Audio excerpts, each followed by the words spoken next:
So para sa mga hindi po aware sa klase po ng mga pintura, so yung flat latex po ay pintura po siya para sa bato. Matte finish lang po yung flat latex at yan po yung pang first coating. Ang susunod naman, yung pang second coating ay yung gloss latex. Siya po yung medyo makintab.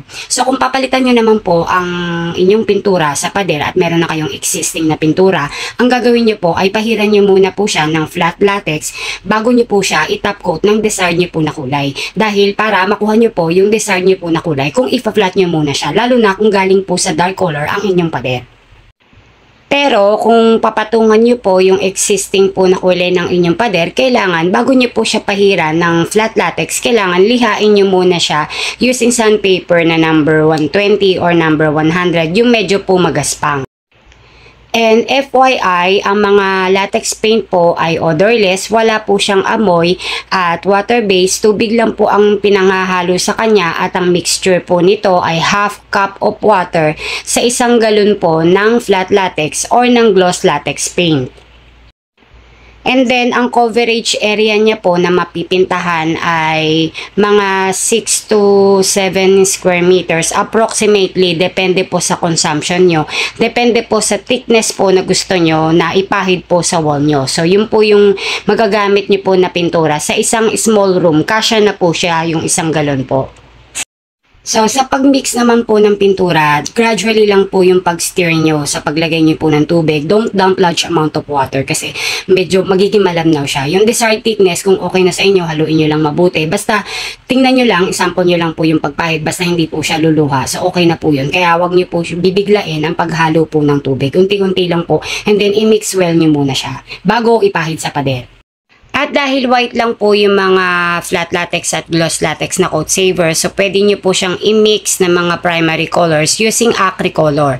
So yung mga Acricolor, available po din sa aking TikTok shop ay yellow, green, blue, red, black. So kung hahaluan mo siya for example po ng red, ay magiging pink po siya. So depende po sa desired nyo pong kulay kung medyo dark or medyo light. So basta Acricolor po ang panghalo sa mga latex paint.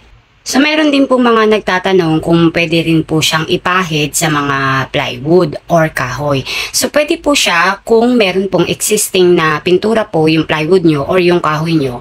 Pero kung wala po siyang base or wala po siyang first coating, so hindi po siyang gamitin. Kailangan po may primer po yung plywood bago po kumapit yung pintura na para sa bato. Pero ang gagamitin nyo po ay yung flat latex.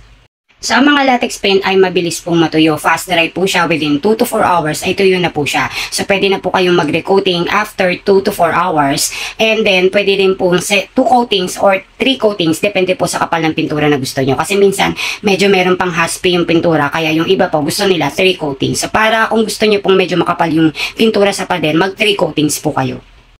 So kung meron kayong mga questions about sa mga construction materials and prices, you can DM me sa aking FB Santos M. Dali. At kung interesado kayo sa aking mga products, hardware materials, meron po akong TikTok shop, Dajeli Santos Ate Dal.